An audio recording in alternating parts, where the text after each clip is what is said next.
So we are now in this middle period between the first bustle and the second bustle. Around 1880 the bustle goes out of fashion and most of the fashion plates stop showing it for a while. It will be back around 1882. By 1885 it will be back in the mainstream, so the bustle will definitely return.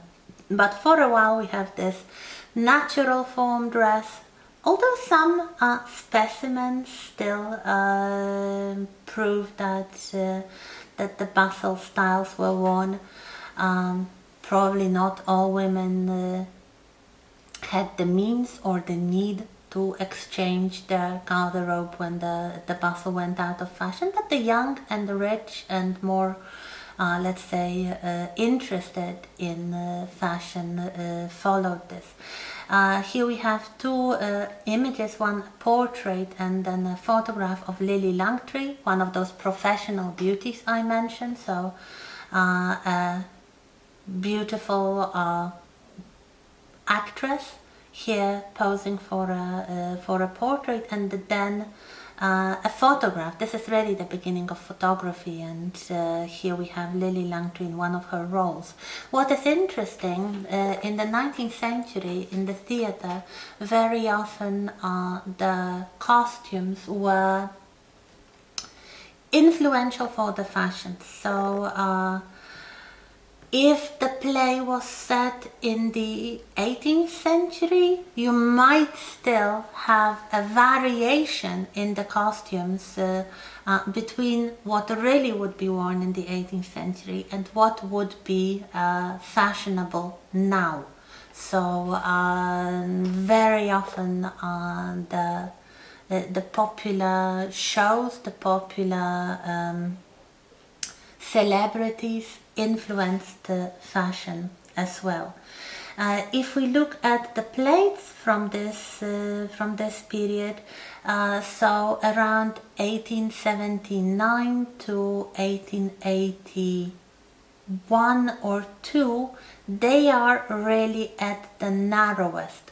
So the whole figure is very long and slim.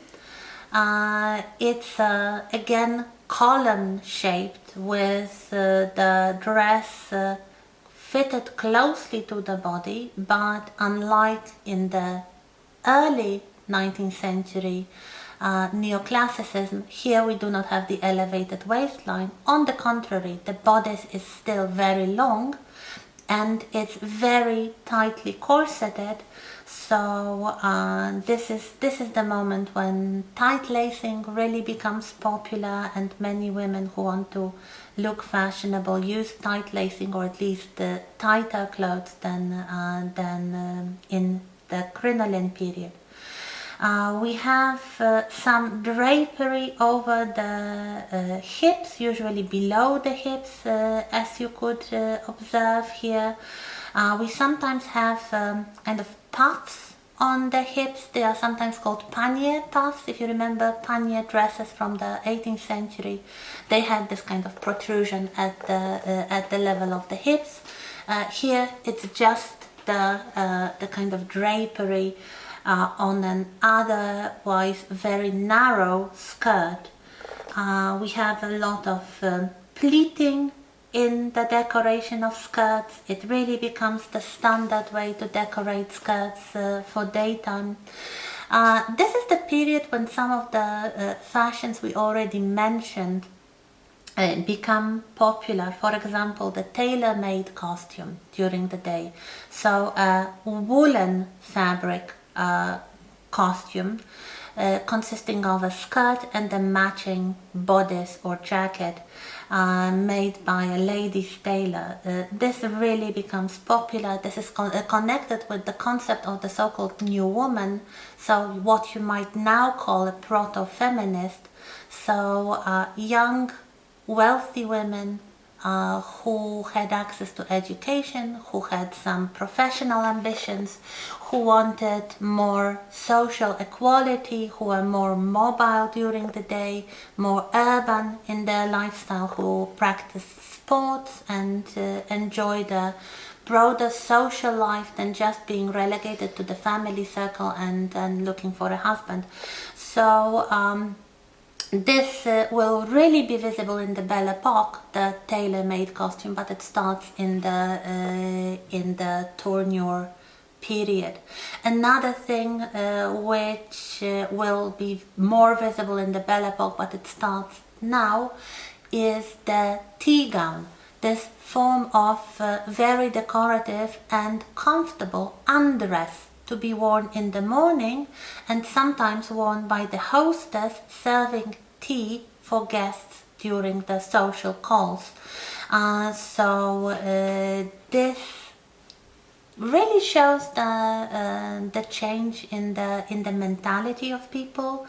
The movement towards greater comfort and practicality at the expense of this traditional femininity, sometimes especially during the day. However, the tea gown was very conventionally feminine, lots of frills and decorations and flounces and ribbons and lightweight materials, but again it was probably the most comfortable type of clothing in the entire 19th century, really. So the natural form, the neoclassicism, of course, late Victorian neoclassicism, continues for a couple of years. Here we have a day dress, probably a version of a tailor-made with an extremely long cuirass bodice and the pannier puffs and the long narrow skirt decorated with some layering and pleating. Note, however, the change in the style of the headwear. So the big chignon is out, and now the bun is small, so the head looks much smaller. A new invention which starts to be very popular is the fringe, so covering the forehead becomes fashionable, the new hairstyle. The fringe was never fashionable before, so it's a new invention, really. So it's all kind of neat and small, and here you can see a small white collar and delicate small cuffs. It's all very neat and practical. Of course, it's worn over a corset, so it's not as comfortable as you might perhaps hope for the new woman, but in the early 80s, this is what such a lady would wear. Here we have two cartoons ridiculing this fashion, and one shows a couple promenading probably at the seaside, taking a walk together, and if you look at the silhouettes, the only difference between a man and a woman is that the woman is wearing a very long, narrow skirt and the man is wearing trousers. So it's just like here.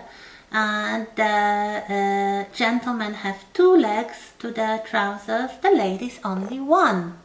So it's almost like she was wearing trousers, but with no separate legs.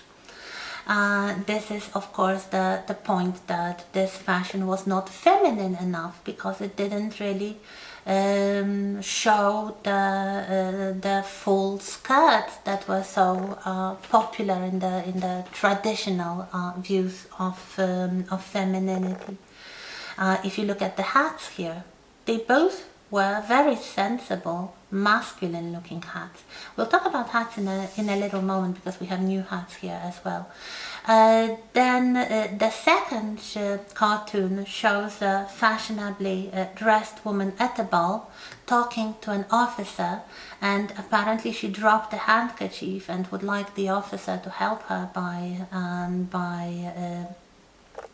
reaching for it and giving it back to her, but the officer says he's very sorry because his clothes are also very tight and he cannot stoop.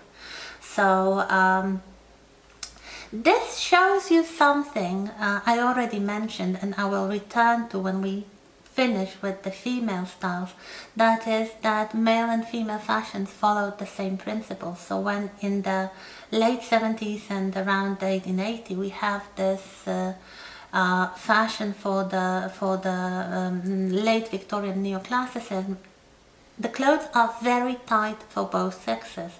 So fashionable men would wear tighter clothes than the previous generation, just as well as the fashionable women would. It's especially visible in military uniforms. So here we have an officer wearing a dress uniform, and you can see it's very tight, and probably it's not very comfortable, and especially if you try to bend or stoop, it might get damaged even. Here we have some elements of headwear. So hats replacing the bonnets. These hats are relatively simple and conventional, but more and more hats start to be popular. Not very large initially, with some decoration. Sometimes for day wear they might look like upgraded versions of male hats. A popular version, something that will also be popular in the Belle Epoque, are toques, that is small round hats without the brim, so just the crown, or as they are sometimes called, the pork pie hats. Or hats decorated with feathers or even wings of birds. This is something that will be popular in the 90s again, on the wave of the inspirations with nature. But you start seeing that around the Bustle period as well. Then in the years 1882 to 1884, the bustle makes a return, first in evening dresses, then also in the day dresses.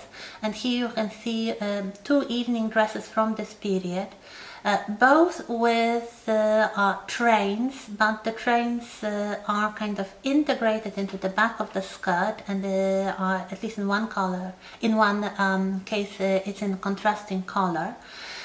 If you look at the shape of these new styles, the bustle itself is even bigger than it was the first time, but it is the main decoration of the garment. So the bustle itself can be really large, and if it's combined with the train that starts at the waist, there is like another layer of protrusion at the back of the waist. So again, it's quite high. It's no longer lowered down on the figure, but it's exactly on the buttocks. The hair is simple, so this is something that will not return. The chignon will not return, and the longer hairstyles will not be very popular in the second bustle period. So if you want to tell whether it's the second or the first bustle period, look at the head. If there is a chignon and a very complicated hairstyle, this is the first bustle. If the head is relatively small, and especially with the fringe, this is more likely than not the second bustle. And the bodices themselves are also simpler. If you have sleeves, they are narrow and relatively unadorned. For evening wear, you might have sleeveless dresses with just shoulder straps, like in these two cases. This is the new style, this is the second bustle. As I said, it took a few years to popularize, so here we have two more images by James Tissot from the 80s, and they do not show the bustle. We have one fashionably dressed woman during the day, admired by people in the street. It's called either the traveler or the bridesmaid, because there are some indications that this woman is going to a fashionable wedding to be a bridesmaid, and you can see she is wearing a fashionable day dress with this kind of elongated bodice and a relatively short walking skirt in a very nice blue collar.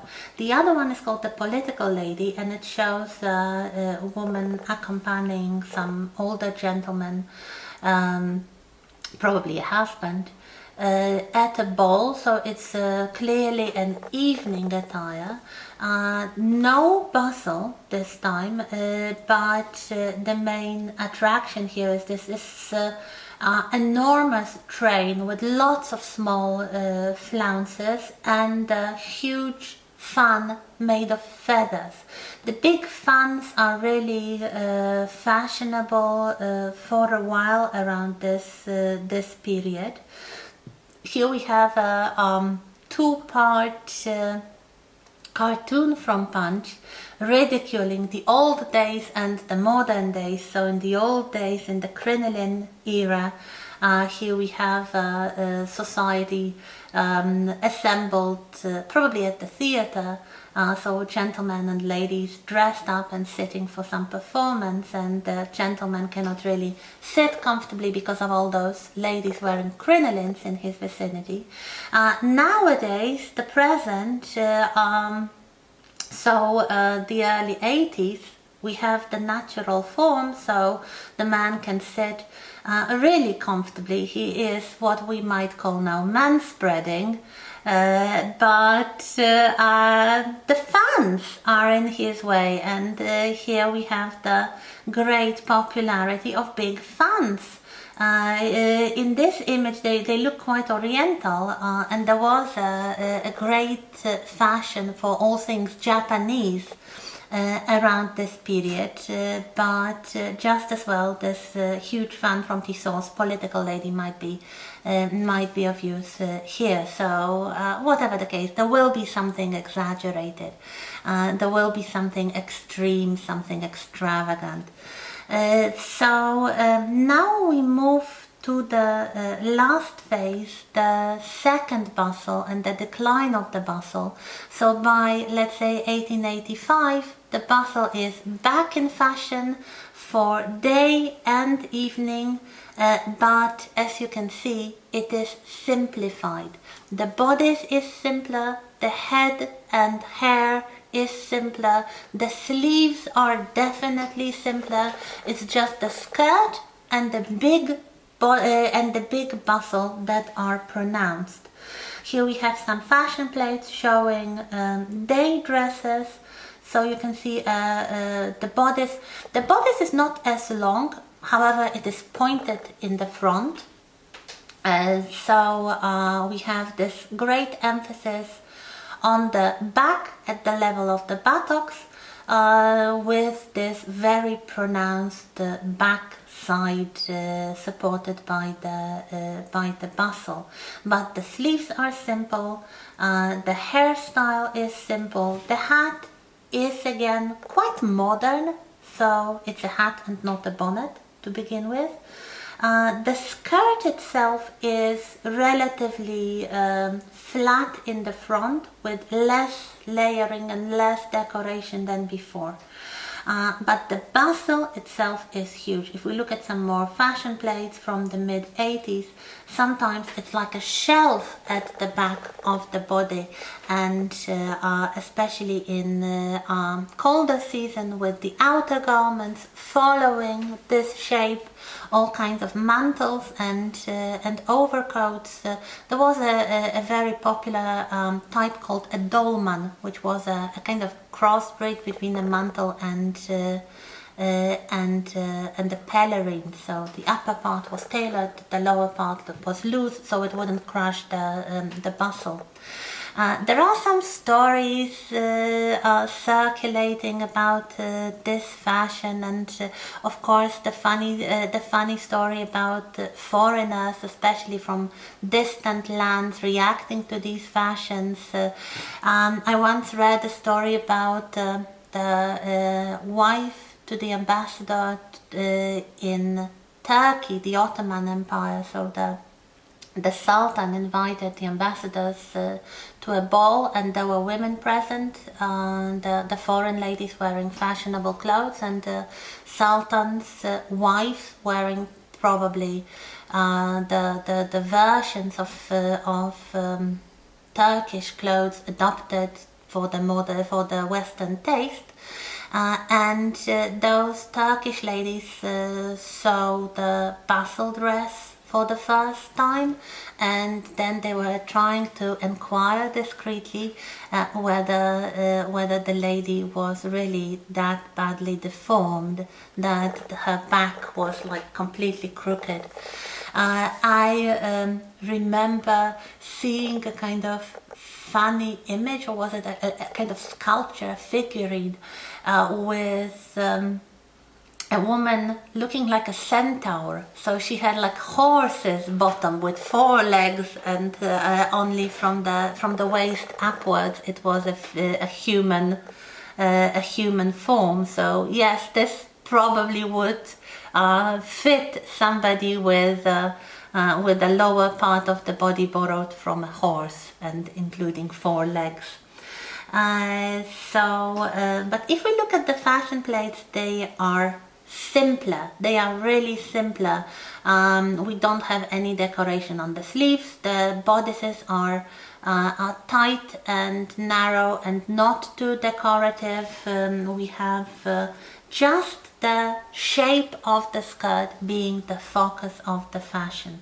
The hairstyles are smaller, and it all starts to look more modern than before. I guess there is a visible trend in this direction. If we look at not really the fashion plates, but the portraits, the paintings showing daily life, it's more wearable, it's softer, and it's kind of more comfortable. So here we have an image of 2 women. They are apparently not wearing bustles, so you could choose a dress without a bustle, even though the fashion plates promoted the bustle so much. Another detail here showing a fashionable lady with a child by William Logsdale, St. Martin in the Fields, one of the central areas in London.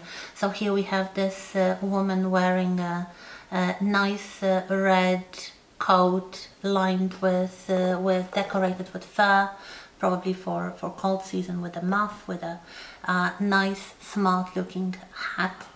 And if we look at the photographs, especially the photographs of the royal family, we really start seeing sense in the clothes of the royal family. Here we have a wonderful photograph with Queen Victoria. As you can see, she is quite old now and rather overweight, and she has this wonderful doggy here. She looks like the doggy here, really, and she doesn't really follow the fashion. It's not her, not perhaps the age or figure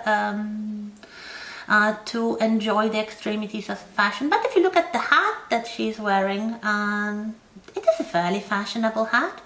And we have 4 more royals standing behind her. One is Prince Leopold, one of her younger sons, wearing a Scottish dress. This was probably taken during a family holiday in Balmoral, so that's why he would be wearing Scottish dresses. But then we have 3 more women. The one in the middle is probably Princess Victoria, now Empress Victoria of Germany, or one other. I really think it's Vicky. So the eldest daughter of the Queen, wearing a similar hat to the Queen, quite conservative, something good for an older woman, for the kind of matronly woman.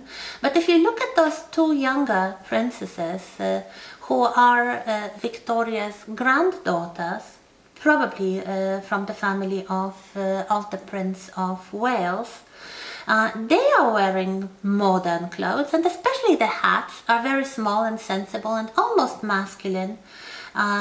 If you look at their clothes, again, shorter skirts, walking length skirts, sensible, not over decorated bodices. So yes, absolutely, they are really becoming modern, and especially the younger generations look for what is comfortable and not only what is feminine and fashionable. If we look at another photograph here from 1889, Princess Louise of Wales, one of Queen Victoria's granddaughters, so the daughter of the Prince and Princess of Wales, wearing what looks to be a second bustle dress, which is very simple. The only decorative element here is the bustle itself, and it's not as pronounced as the fashion plates show, but rather simple and not decorated, and worn with a very sensible, simple hat. So this is the second bustle. If we look at the fashion plates, the bustles are much more pronounced and there is much more decoration. During the day, and also especially during the evening.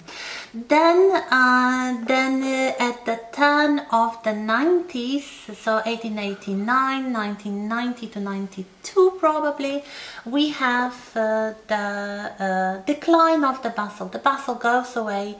It is replaced by what might be called the return to the romantic inspirations, and for example the sleeves become important again. First there is a small puff, then the puff grows into what will eventually resemble the leg of mutton sleeves again, but with completely different skirts, completely different hats, and completely different society to live in. So thank you.